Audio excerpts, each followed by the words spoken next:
Now, what are the inferences that we derive from this experiment? First one, a current carrying conductor, when placed in a magnetic field, experiences a force. Now, let us understand this. A current carrying conductor. So, we had suspended one wire here. So, that is our conductor. And we are passing electric current through it. So, it's a current carrying conductor.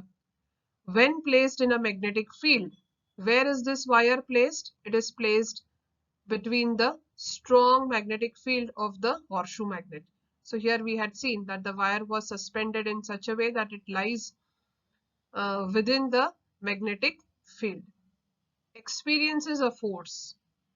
So when these conditions were given to the conductor, we found that there was a force which was acting on this conductor and it brought about displacement of this conductor. So the three positions that we studied here, the first one, that is A, when no current is flowing, here we have I equal to 0. No current is flowing. I is current. When no current is flowing, this is the position. And these two refer to the positions of the wire when force is acting upon them, when current is flowing, but in opposite direction, because we interchange the terminals of the cell. So a current carrying conductor, when placed in a magnetic field, experiences a force. So this forms the principle or the working of an electric motor, where we find that electrical energy is converted into mechanical energy, or mechanical work is done here. You are passing electric current, and what is happening? There is displacement, or mechanical work is done over here.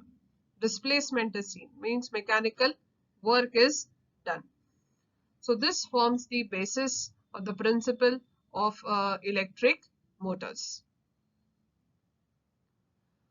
The direction of force is reversed when the direction of current in the conductor is reversed. So this is also what we studied, that the direction of force is reversed when the direction of current in the conductor is reversed. So the positions B and C refer to this. That is, when we interchange the terminals of the cell, we reverse the direction of the current. And if we reverse the direction of the current, the force acting on the conductor is also reversed. And so the displacement is also reversed. The displacement of the wire is maximum when the direction of current is perpendicular to the direction of the magnetic field. This is also what we have seen in the earlier experiment. That is, the direction of the magnetic field and the direction of the current should be mutually perpendicular to each other. And if this is the case, then we find that the displacement is going to be maximum, or the force that will be acting will be maximum. If the magnet is reversed, that is, its south pole is brought at the position of its north pole, and the north pole is brought to the position of the south pole, the direction of force will be reversed. So in the first part of the experiment, north pole was here, south pole was on this side, and direction of the magnetic field was from north to south. In the second part of the experiment, what we did was we interchanged the poles, and so the direction of the magnetic field also changed. It will now be in the reverse direction. So we find that the direction of force will also be reversed. So these are some of the conclusions or inferences that we derive from this experiment, and all this we are going to study now with respect to electric motors. With the help of this experiment, we have come to the conclusion that a current carrying conductor, when placed in a magnetic field, experiences force. Now, because it's a direct current here, we have seen that the current supply is that of a direct one. That is, we are making use of a cell or battery. So when we use a cell or battery, the flow of current is in only one direction, that is from the positive terminal to the negative terminal. So such type of current is called as direct current. So we know the direction of the current. We also know the direction of the magnetic field, because the magnetic field is always from north to south. So we know the direction of the current because it's direct current from positive to negative terminal, and we also know the direction of the magnetic field. What we do not know is the force that will be exerted upon the conductor. So what will be the direction of the force that will be exerted upon the conductor can be determined with the help of Fleming's left hand rule. So using the Fleming's left hand rule, we can determine the direction of the force that is being exerted upon the conductor. The three positions of the conductor we had seen, A, B and C in the earlier experiment, and we noticed that when no current was passed, there was no deflection and the position was A, and when current was flown through when the current was passed through the wire, it got deflected in positions B and C. So the positions changed when force acted upon the conductor. So we are determining the direction of the force with the help of Fleming's left hand rule. So what does the Fleming's left hand rule say?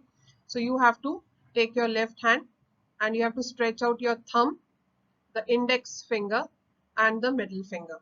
So all these three should be raised in such a way that they are mutually perpendicular to one another.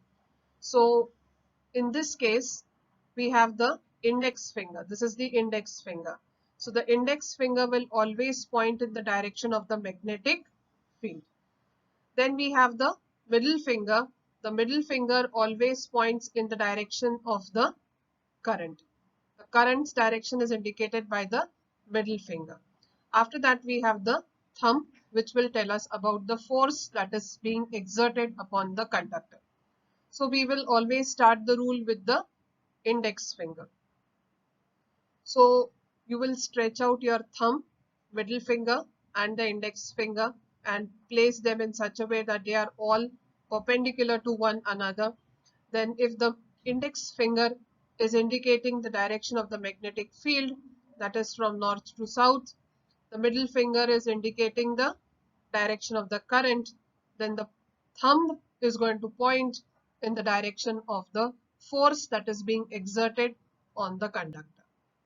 Now, depending upon the direction of the current, you can change the position of your left hand. Suppose if the current is moving in the upward direction, you can turn the hand indicating that the current that is indicated by the middle finger is pointing upwards. Sometimes the current is moving downwards.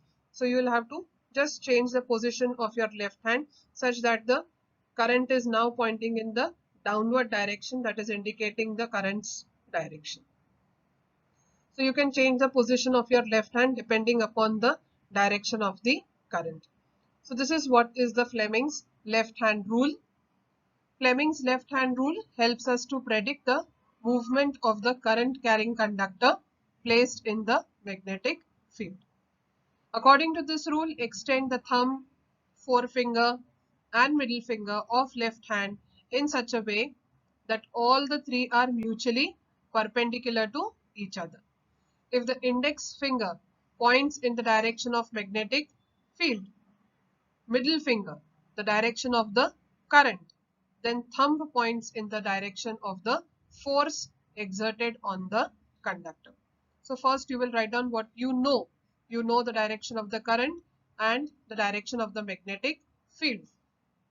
So those two will come first, that is middle finger indicating the direction of current and index finger indicating the direction of the magnetic field, and lastly the thumb will come, which indicates the direction of force that is being exerted on the conductor.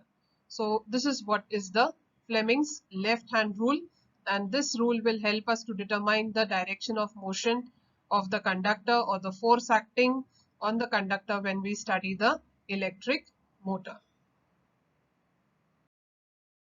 So here we have the diagrammatic representation of Fleming's left hand rule.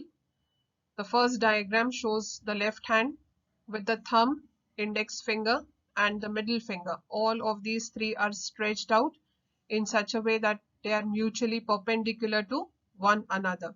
Now here they have shown with the help of a diagram how they are mutually perpendicular, forming right angles.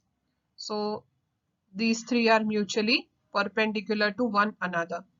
In that case, the index finger will be indicating the direction of the magnetic field, that is from north to south. Middle finger will be indicating the direction of the current, and the thumb will be pointing in the direction of the force that is being exerted on the conductor. So these are the three directions which have been shown here for each of these. Similarly, here also you can see the force acting on the conductor, that is by the thumb.